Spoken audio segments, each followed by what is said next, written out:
Continuamos con los videos de física. En esta ocasión corresponde a lo que es el equilibrio rotacional, o como también se le conoce, la segunda condición de equilibrio en dinámica.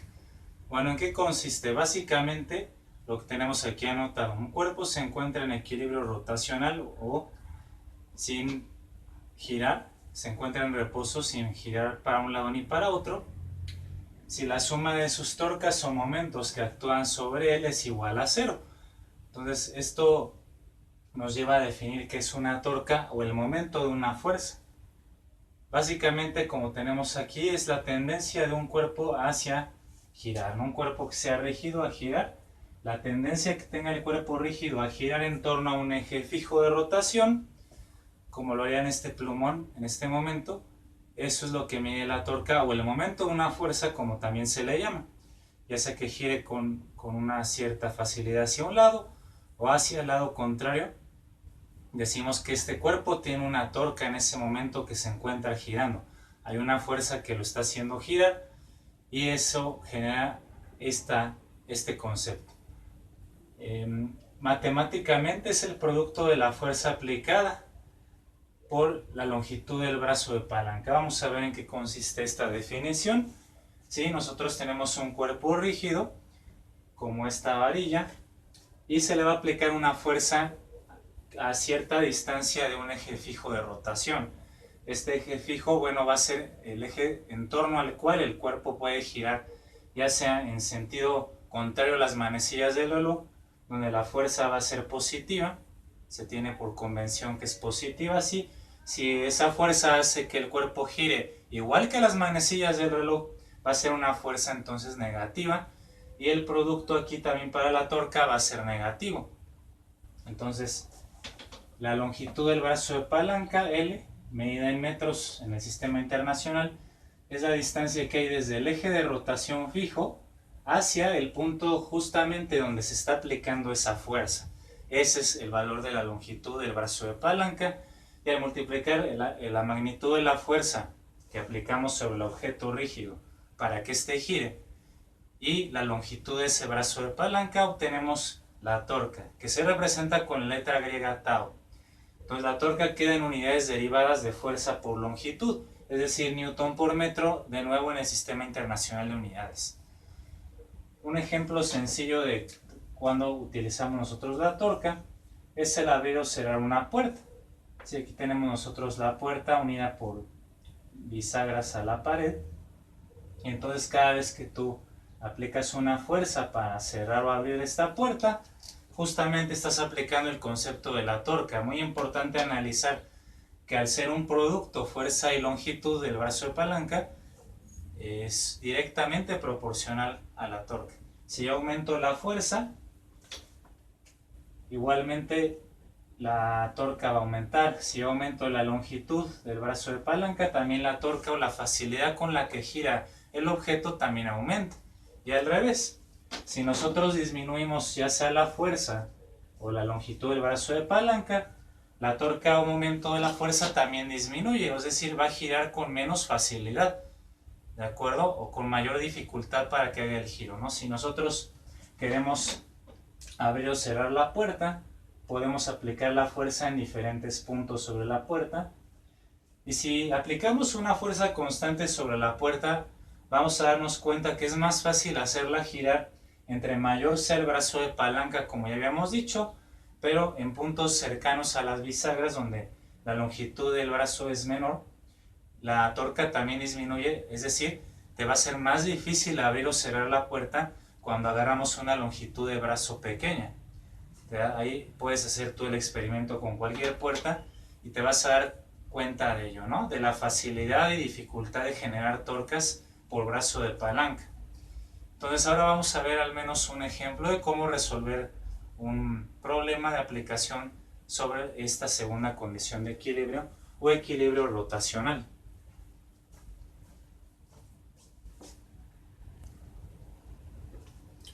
Así que entonces vamos a calcular la magnitud de la fuerza F que está en esta balanza para que se equilibre, es decir, que no gire ni hacia un lado ni hacia el otro, ni en sentido de las manecillas del reloj ni en contra de las manecillas del reloj. Es decir, que la suma de las torcas tiene que ser cero. para que se encuentren en condición de equilibrio rotacional. Entonces matemáticamente podemos escribir así también la segunda condición de equilibrio. La suma de torcas tiene que ser igual a 0, ¿no? Y como ya definimos la torca nosotros, pues entonces vamos a plantear cuántas torcas tenemos aquí.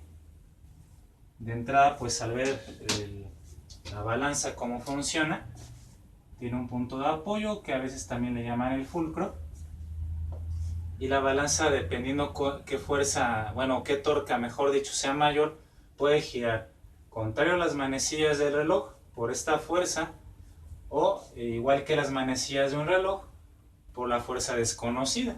Tenemos longitudes de brazos de palanca, en este caso como el objeto rígido, la balanza gira en torno del fulcro, se mide el brazo de palanca de este punto hacia donde se aplica la primera fuerza, 3 metros, vamos a llamarle longitud 1, y la otra longitud del brazo de palanca desde el mismo punto de apoyo hacia donde se aplica la fuerza, que se asume o se dice que es en el extremo de esta balanza, el extremo derecho, que tiene una longitud de 7 metros entonces respecto al eje de rotación.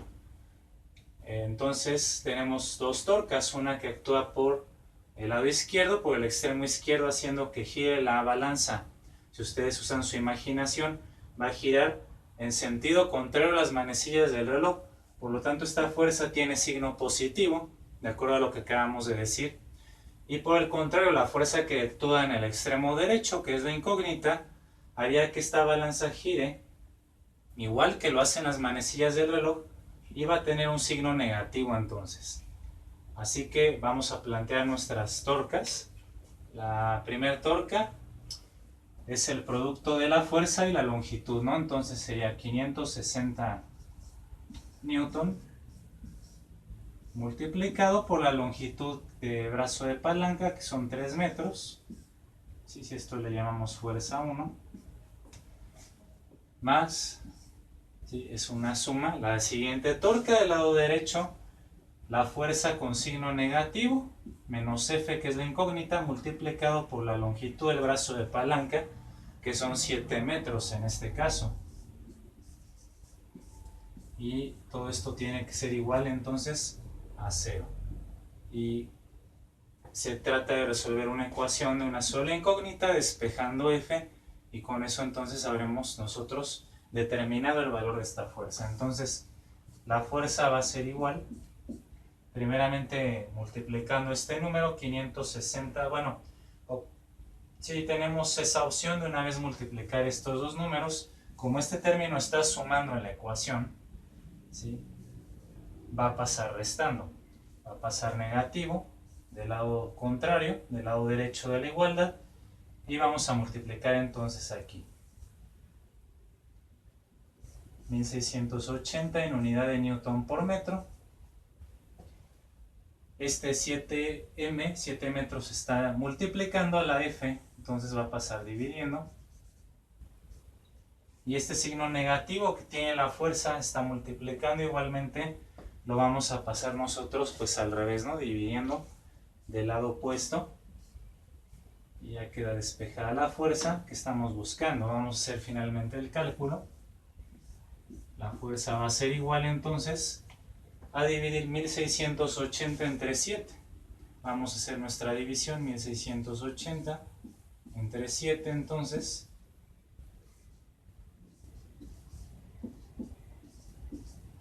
Lo que da como resultado 240. ¿Qué unidades tiene? Observa que los metros arriba y abajo se cancelan. Va a quedar entonces newton, que son las unidades de fuerza, ¿no? Y así, de esta manera, nosotros ya tenemos resuelto nuestro problema. La fuerza que equilibra de manera exacta esta balanza, dadas estas condiciones, es de 240 newton, y de esta manera sencilla hemos aplicado la segunda condición de equilibrio o equilibrio rotacional.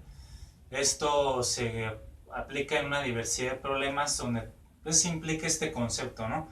Por eso es muy importante, básico, que tú identifiques el concepto de la torca y que cuando nosotros queramos determinar o nos encontremos ante un cuerpo en reposo que no gira, pues aplicas la segunda condición de equilibrio para que la suma de torca esté de cero. De esta manera entonces resta que ustedes revisen ejercicios, que hagan pues sus problemarios, etcétera. Si hay algún problema en particular o quieren profundizar más en el tema, pues también notifíquenlo en la caja de comentarios para que entonces yo prepare otros problemas quizá más complejos sobre este mismo tema. Espero todos se encuentren muy bien y nos vemos para la próxima.